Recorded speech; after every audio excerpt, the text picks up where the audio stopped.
What we're going through with the coronavirus response and the lockdowns and the maskings and the closures and the end of jobs and the end of school and the handouts and all of it, the self-isolation, all of it is tantamount to torture according to Amnesty International's own definition and categories of what counts towards coercive or torturous treatment towards prisoners of war. And in this current paradigm that we're living under with this supposed global pandemic, I believe what they are doing is capitalizing on that psychology that they understand about the doctor-patient relationship. And they are making us all into patients and treating us accordingly. This, of course, is another method of torturing someone. This should be definitely against the Geneva Conventions. It should be against any form of human decency to treat someone who is not sick as if they are sick. There are psychological conditions named for that. One of them is Munchausen syndrome by proxy, where a parent gets so much control and so much attention from having a sick child that the parent makes the child sick by giving them little doses of poison or via other methods. This seems to me what's happening on a gigantic scale with the coronavirus response. The article begins, "There is one place in which one's privacy, intimacy, integrity, and inviolability are guaranteed: one's body. The process of chronic disease invades, defiles, and desecrates this shrine. It does so publicly, enhancing the sufferer's sense of helplessness and utter humiliation. Hence the all-pervasive, long-lasting, and frequently irreversible effects and outcomes of long-term, intractable illness.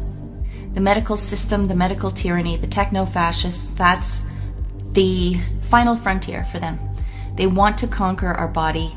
They want to conquer our minds. In a way, the torture victim's own body is rendered his worst enemy.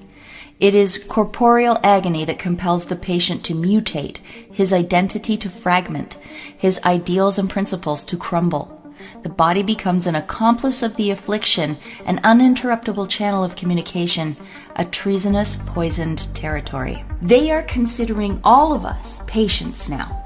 They are asking us to behave as if we are contagious, as if we are broken, as if we are dangerous. And this is all done publicly, like he says in this paragraph, even though we are not actually sick. The powers that be are invading our body with their health care.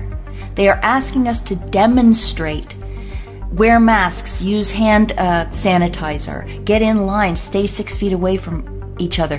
And look what he says happens. Our identities fragment.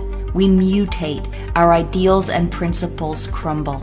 And who hasn't felt that happening around them? Everybody is under at least low-grade stress, if not starting to break from the extreme psychological manipulation they're putting us through, along with, of course, the economic stuff, the financial stuff, the interpersonal stuff, social stuff, and real health concerns that are either being overblown or ignored. They're locking us into this dance that a chronically ill person has with the medical system, the helpless relationship, the dependent relationship that they have with that system. It fosters a humiliating dependency of the abused on medicines, doctors, and bureaucracies.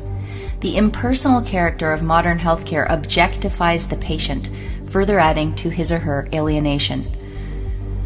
As he sees it, he is rendered bestial not by the inadequacies of society and medicine, but by his own flesh. I certainly see that happening. The objectification of people, it's near complete now.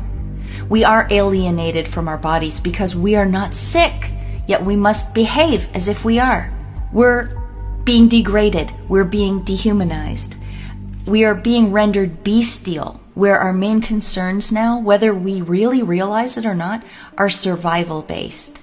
And we are getting to see one another as if we're dangerous or enemies or competitors, instead of being more or less brothers and sisters in our countries and in our communities. It's tragic what they're doing. And it goes along with the Amnesty International report on torture's description of torture, where they described Biederman and his study of prisoners of war. And he said that the Chinese and the communists were not magic when they broke the prisoners. They weren't using any special techniques. They were just inducing the 3Ds: dependency, debility, and dread. Can you see that in the coronavirus response? Can you see that in a chronically ill patient? Their dependency on the doctors. Let's continue reading Sam Vaknin's article. Illness robs the patient of the most basic modes of relating to reality and thus is the equivalent of cognitive death. Space and time are warped by sleep deprivation. The self-I is shattered. The chronically sick have nothing familiar to hold on to. Family, home, personal belongings, loved ones, language, name. Gradually, they lose their mental resilience and sense of freedom. They feel alien, unable to communicate, relate, attach, or empathize with others. Terminal or debilitating illness splinters early childhood grandiose narcissistic fantasies of uniqueness, omnipotence, invulnerability, and impenetrability. But it enhances the fantasy of merger with an idealized and omnipotent, though not benign, other, the medical doctor, often the inflictor of agony. And there we have Dr. Fauci, here we have some experiments from Dr. Mengele, and here we have families trying to cope with the fact that they've got their elderly loved ones locked up in nursing homes where they can't even visit them, can't help them through their illnesses, can't help them through anything with dignity. These COVID response officials are doing exactly what the medical system would do to a chronically ill patient. They are hooking us in so that their worldview is the dominant one. They are scaring us that if we don't behave and we don't listen to them, then things will get worse.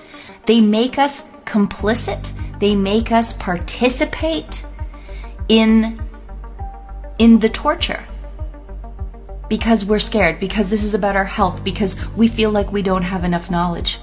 So they break down our ability to take care of ourselves. To continue. Chronic disease has no cutoff date. The sounds, the voices, the smells, the sensations reverberate long after each episode has ended, both in nightmares and in waking moments. The patient's ability to trust the rationality and benevolence of the world has been irrevocably undermined. Social institutions are perceived as precariously poised on the verge of an ominous Kafkaesque mutation. Nothing is either safe or credible anymore. Surely, you can see the obvious way that is playing out in all of our lives now. All of us dependent on this system that isn't making any sense. And it's very precarious. We don't know what they're going to do next. In the case of a chronically ill patient, they don't know if their body is going to take a turn for the worse suddenly, if changing a medicine will hurt them. But they have to do what the doctors say, not only because they are accustomed to depending on experts, but because there's not another alternative in our society. They've literally cut off other routes. We can sort of use some natural remedies, but they vilify that in the mainstream media and in the quote-unquote mainstream science. In Canada, you can't choose to go to a private clinic unless you leave the country.